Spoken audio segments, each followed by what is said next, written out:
Alright, EU fans, it's your turn, just as promised. Tomorrow, the EMEA Flash Ops Holiday Showdown begins. 8 teams full of EU's finest players duke it out for 50k. The qualifiers definitely did not go as expected, and EU proved to be a very wild place. Is a surprise winner about to claim the top of the region?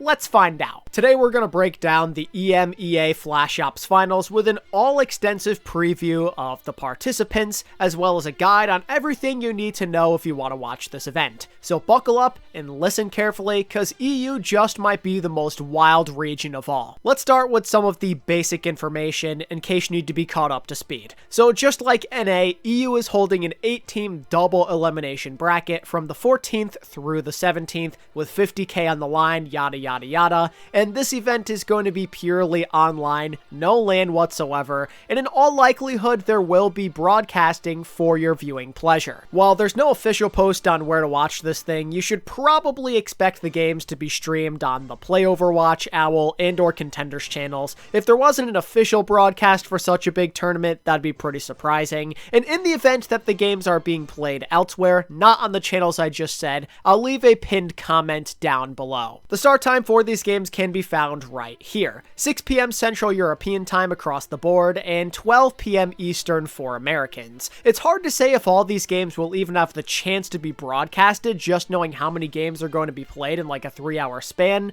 but we can only pray. Aside from that, the only other thing to address is the new patch. Originally, I thought that both NA and EU were set to play Mauga, but I've since learned that this isn't the case. Apparently, the patch is going to be live, but Mauga will be locked. No new hero shenanigans for us this time. But hey, bare minimum, it's looking like we could get to see some Tracer and Doom buffs in action, so that's pretty cool. I apologize for having that mixed up in the NA guide, but now you know. Anyway, let's introduce the competition. So the 8 teams to make it through the Swiss stage in the end were SR Peak Check, XX Oblivione, Aw Yeah, RC 2018, Team Peps, Budget Team Finland, Supreme Check, and X Oblivione. And unlike what happened in the NA region, every team to make it here got at least 8 wins, and everybody below them was 7, so no doubts to be found in terms of qualification. Each and every one of these teams showed tremendous skill, and they played a lot of close games with one another. Honestly, EU might be the toughest region of all in terms of competitiveness. It really might depend on the day and who wakes up feeling it. Just about anyone could take it home. How about we take a dive into how everybody stacks up? So first we're going to start with the favorites, the number 1 seed, and the undefeated SR Peak Check. They went 10-0 in the Swiss stage and won 9 of their 10 games in pretty convincing fashion.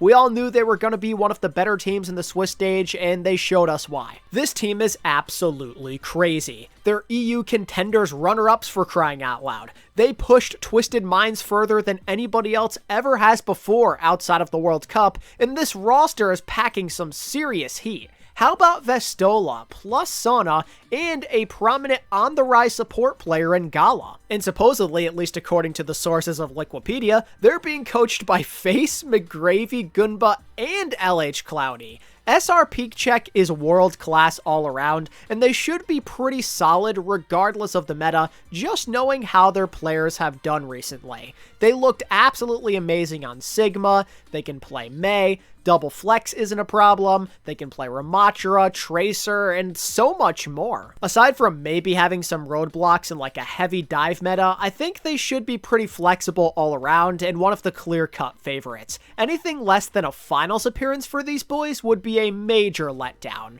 But then again, as I've been saying, EU is a wild, wild place. I mean, just look at the 2 seed, XX Oblivione. They were barely even on my radar heading into the Swiss stage, and they pulled out a 9-1 record, only losing to SR Peak Check along the way. Just a bunch of lads all together doing their thing, you know? I personally am a huge fan of their support player, Canale, the other half of the Spanish national team backline that I fell in love with. And I I think he's someone that could absolutely dominate in this tournament. But also, Hybrid managed to impress quite a bit, which is pretty unexpected just knowing his history and how much people have memed on him. For whatever reason, this guy just plays significantly better in non-OWL matches. His sojourn in the Swiss stage put in heavy work. I couldn't believe what I was watching. When this guy's not under pressure, he is a monster. If his team wants to go far, this is definitely gonna have to continue. Now I'd like to jump in the order a bit and go from the 3 seed all the way down to number 8.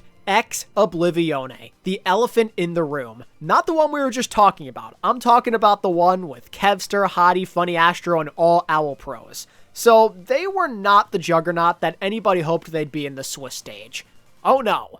They are the lowest seed in this tournament. They took L's to the top 2 seeds. However, they did play a bit better after this, and even with this idea that they lost in our minds, we should still expect a good performance from this group of veterans, and at the very least improvement compared to the Swiss stage. The Swiss stage did have a lot of unfortunate circumstances that probably hindered their success.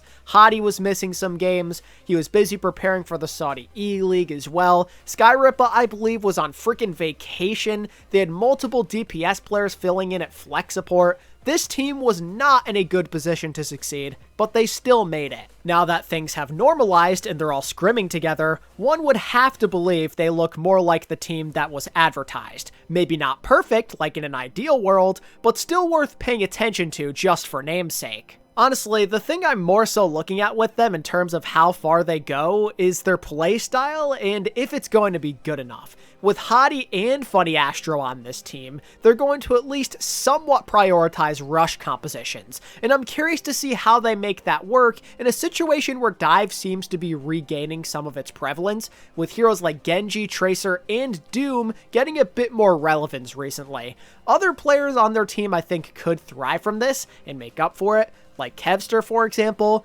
but this team as a unit, I'm not entirely sure. Regardless, there's a lot of questions that are going to be asked, but we know that this group possesses very high potential, in fact the highest of the entire tournament, so that just might make up for it, and I would definitely advise keeping an extra close eye on them. Getting back on track, the 3rd seed in this tournament is Aw Yeah, another prominent EU Contenders team the last couple of seasons. Admittedly, this team is very strange. They play some bizarre compositions. Particularly, we've seen a good bit of Junkrat as of late. Now, if we end up seeing dive, they're probably going to go away from that, you'd have to imagine.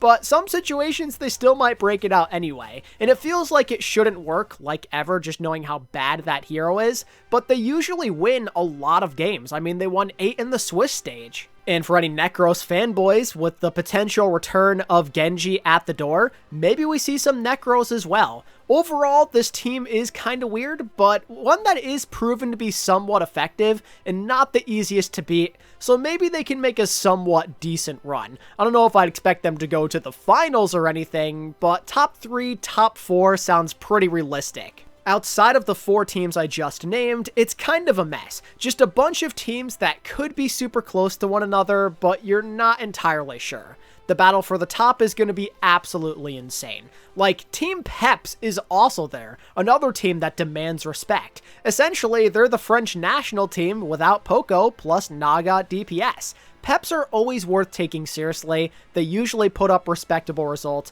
and I'd expect this tournament to be no different. They've got the synergy, they've got a dangerous trio at DPS, I think they'll be a pretty solid team, and they might be able to make some upsets happen. But much like Xobliv, I wonder if Peps will be good enough outside of their rush comms. That's going to be a huge question mark just considering that they have Ben Best and FD God on this team. This is a really good team, but I do think they have their fair share of challenges to overcome if they want to make it to the top. As for the rest of the rosters in this tournament, they maybe don't stick out like crazy name-wise, but they do have certain strengths. Take RC for example. They have Admiral. They have Cloud, who looked pretty good on Team Finland, and overall, it's just a decent all-around team. Could they maybe make it to the top 4? I don't see why not. Speaking of Finland, Budget Team Finland, as the name would suggest, has a lot of Finnish talent looking to prove themselves. If World Cup taught me anything, it's to never underestimate the Finns. And one can't help but wonder how Supreme Check is going to hold up and if they're going to fly under the radar as obviously the least known team. They've got people from Team Germany, Team Sweden, and just a whole bunch of players looking to make a name for themselves on a big stage here. With low expectations, one thing is definitely certain. The element of surprise will be their ally, and I'm interested to see how they end up faring against some of EU's best. And that generally sums up my thoughts on the teams and who's looking the best, who to look out for. Depending on the progression of the meta alongside Xobliv, the EU bracket has a chance to go in many directions. And honestly, at this point, I don't know if any result would surprise me. Cause I like torturing myself though, I took the liberty of filling out a bracket anyway for everybody to laugh at not even 24 hours later. Here it is. My winner for the 2023 Winter Flash Ops EU playoffs is SR Peak Check. Perhaps not giving enough love to Xobliv will haunt me, but the fact is that they didn't play all that great last month, and SR Peak Check has a path to greatness, especially with their rivals' Twisted Minds out of the picture. SR Peak Check is well-rounded, and their success in Contenders and World Cup recently has this team at the top of their game. I personally have a lot of confidence in Sauna and Vestola right now, and I'd like to stick with them until I'm proven wrong.